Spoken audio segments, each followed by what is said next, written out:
Welcome to Partially Perfect, a show with literally no direction. With your host, Rob D.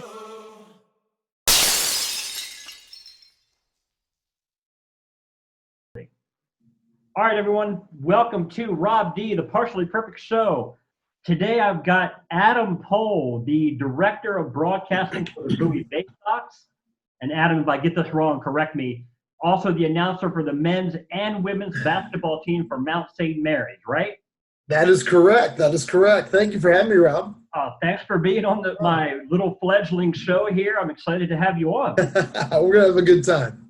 So before everyone starts, they have to do what I call a random cue, which is a random question. Okay. I have a bowl of random questions. I don't know what they are. I have picked one out. I have not looked at it yet. So I'm ready. I'm ready. Answer it, and then I'll answer it. Okay. Right. Oh, this is a fun one. You have to get a tattoo tomorrow. Where do you put it, and what do you get? Oh my goodness, that's great. The funny thing is, I am so not a tattoo guy. You know, when I moved to Frederick in my career, that was a big stepping stone for me. Yeah. I was single and I'd go out to the bars and, I realized that almost everybody in Frederick has a tattoo. I lived in Frederick. This.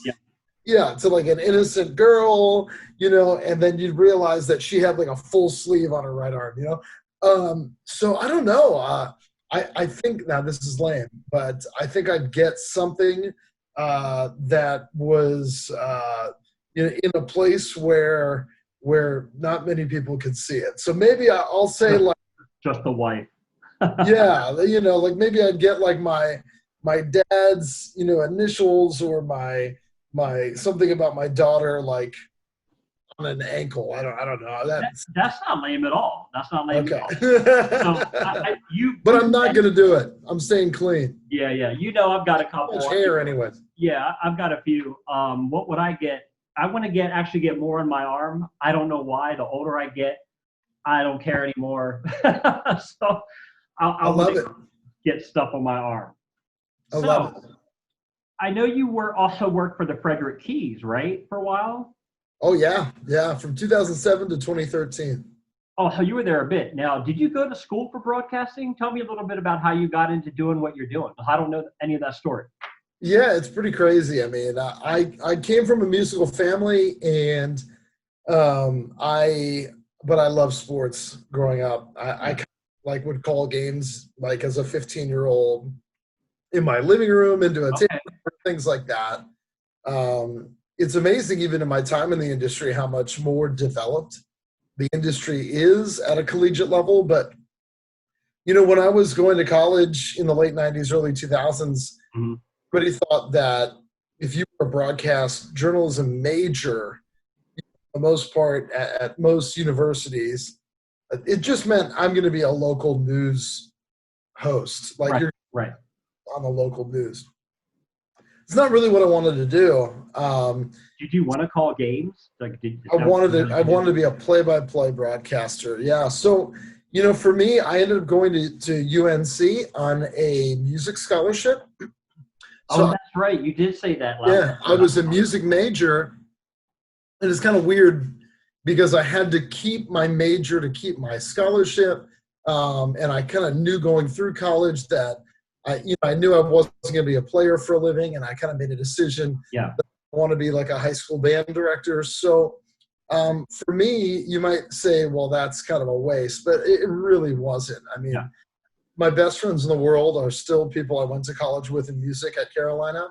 Well, that's a great school anyway. I mean, so no matter out of it. So it was a great experience. And what I did was near the end of my college career, I interned with the Tar Heel Sports Network, and then so I got to sit behind Woody Durham, awesome. Passed away, legendary voice of the Heels, and Mick Mixon, who's the voice of the Carolina Panthers on radio for the NFL now. And then I then started doing internships in baseball. Okay. And it took me a few years. I probably should have gotten started on it earlier in my collegiate career, but I was basically an intern for a few years after college. Okay. and I got into this industry. So did you want to call baseball games specifically, or did it not matter to you? You just wanted to be in sports. What did you want to do? What It's a sport? good question. I mean, I love baseball. Baseball is my favorite sport. Yeah. I also love basketball. I mean, I'm really a sports nut. Yeah, I'm the same way. But yeah, baseball. I jumped on that opportunity when I could in the summers in North Carolina. Yeah.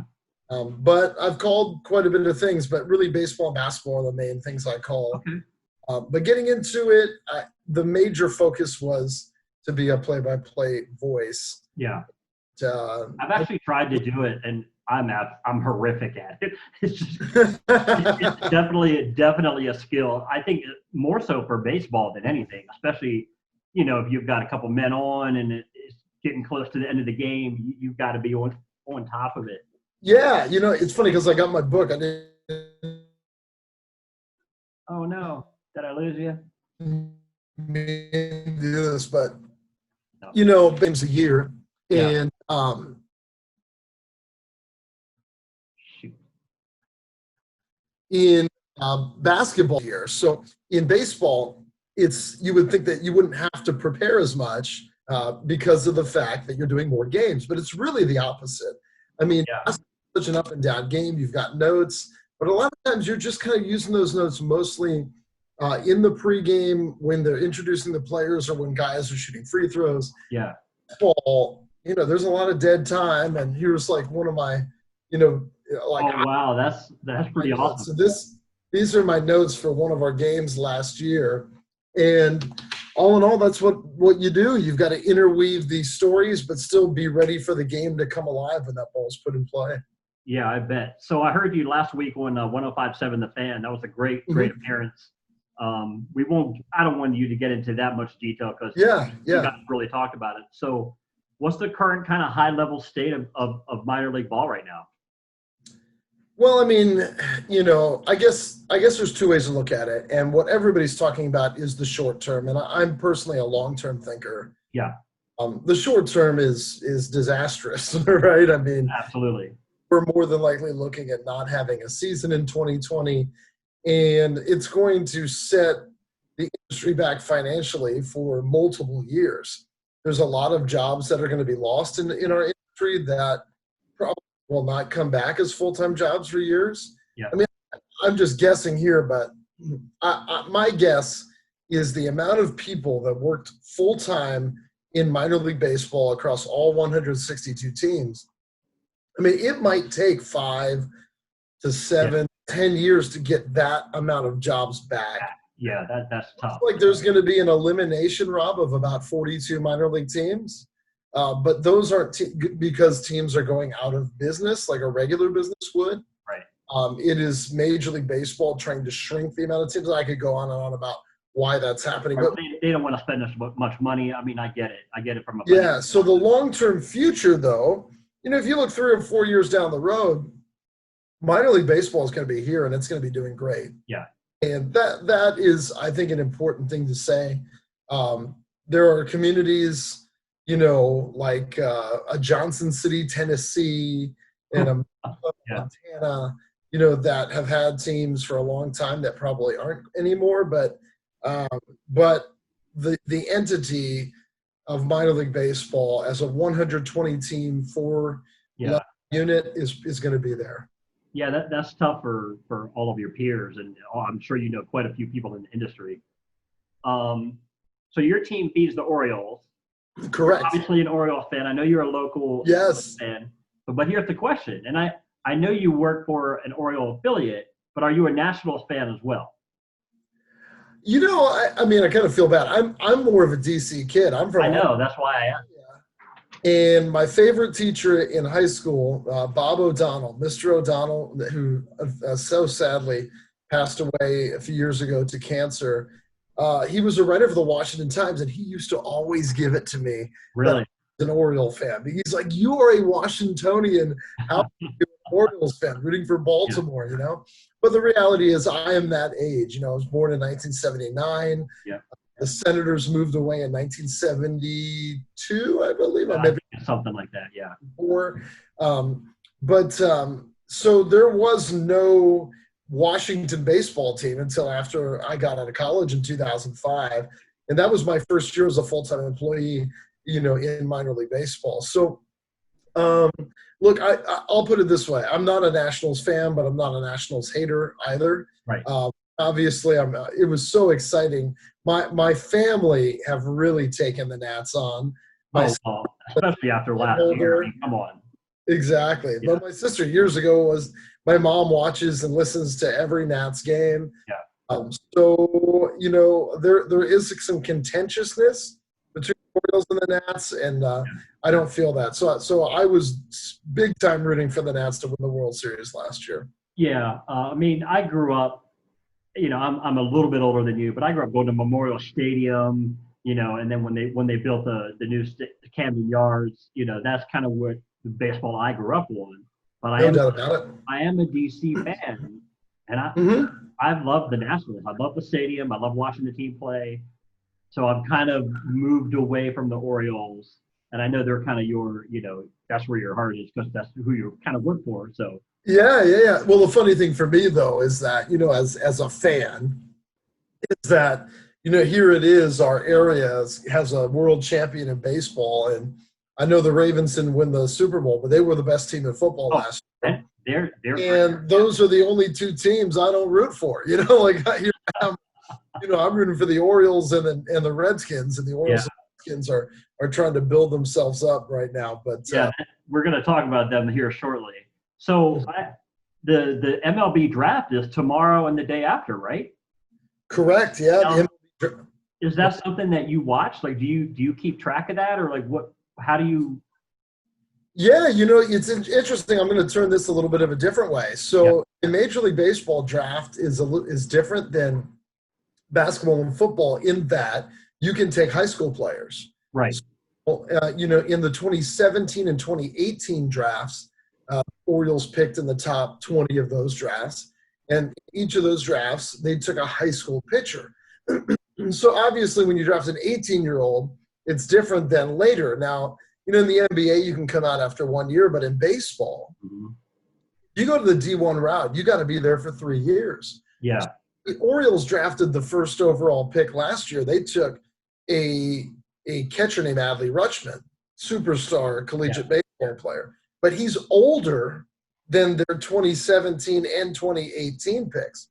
They took Rutschman, who had 3 years of college experience. So there's a little bit more is going to be very interesting because, what we're right with the Bay Sox looking forward towards 2021, a 2021 season would almost certainly have the Bay Sox having the 2017 first round pick. Yeah. Handed starter named DL Hall, the 2018 first round pick. Yeah. Starter named Grayson Rodriguez. And maybe not for long, but maybe to start the 2019 first round pick, Adley Rutschman. So the 2020 first round pick, a big question is, as far as how it pertains to us, is it going to be a high school kid or a college kid? If it's a college kid, they go more quickly to the major leagues. Yeah. So be much more quickly because we're very close to Baltimore. That's true. So, I mean, I think a lot of people will be watching the draft because there's really not a lot else to watch right now. No, I'm with you. I'm going to kind of segue this into the next thing that we're probably going to be able to watch is the NBA on July 31st, right? Right. I know you're a Washington fan, so are you a Wizards fan, obviously, right?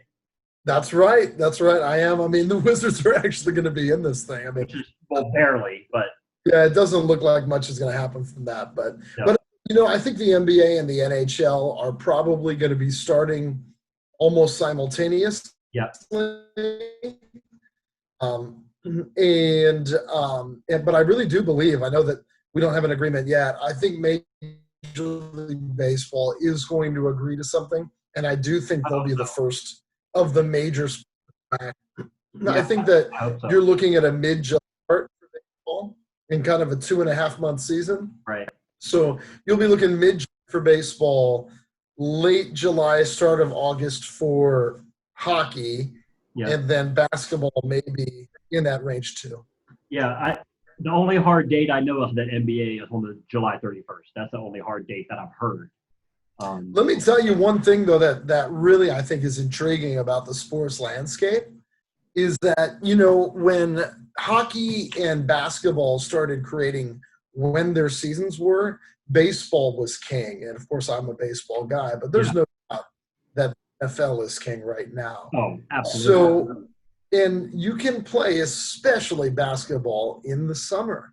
Mm-hmm. So basketball, this could be, I think the biggest thing that's going to come from all of this long term, a lot of the ramifications of COVID are being looked at financially. But if you think about it, when the NBA and the NHL started, and when they started creating the calendar for their year, this was back when baseball was king. Yes. Now football is king. So you can really play basketball any time of the year. And I think that the NBA, many people feel like, even though they start their season at the beginning of November, feel that really it starts kicking up around Christmas time, and Christmas into an NBA day. So my prediction is going forward that the NBA is going to start their season at Christmas. Right? That's kind of when I started watching NBA, in all honesty. I don't really watch before that. And they're going to try to rule the summer, where baseballs have the summer. Yeah. And the NBA usually ends in the middle of June. And if they start 2 months later and end 2 months, it's just going to be such a weird. I think you're right. Like, all of the season are going to change because of everything that happened this year. Yeah, I don't know if hockey's going to make major changes long term. Yeah. But I really think the NBA, you're going to start almost having like this Christmas to middle August schedule. I think it's really possible and something people aren't talking much about now. So I'm a little dissatisfied with the fact that they're playing in Disney, and Disney's like, I'm not a Disney fan. So the whole fact that they're down there and they're playing in Disney, and Disney keeps advertising. I don't know what it's for some reason, and I can't wrap my head around it. It takes away from it for me. The whole Disney thing, experience, or playing in Disney and all that, Yeah, I just think anything without fans is really tough, And I mean, so that's what's hard. Are they going to pipe in audio for, like, what are they going to do? That's going to be weird watching sports. It's just going to be very quiet, Correct. I mean, the NBA's summer league is generally like almost not played in front of any. Right. And of course, the NFL is a big question mark as well, and college sports. I mean, everything in 2020 is still up in the air. I tell you what, if NFL doesn't play, or I'm going to throw a fit. Right. Well, it's going to be interesting with the economic model of the NFL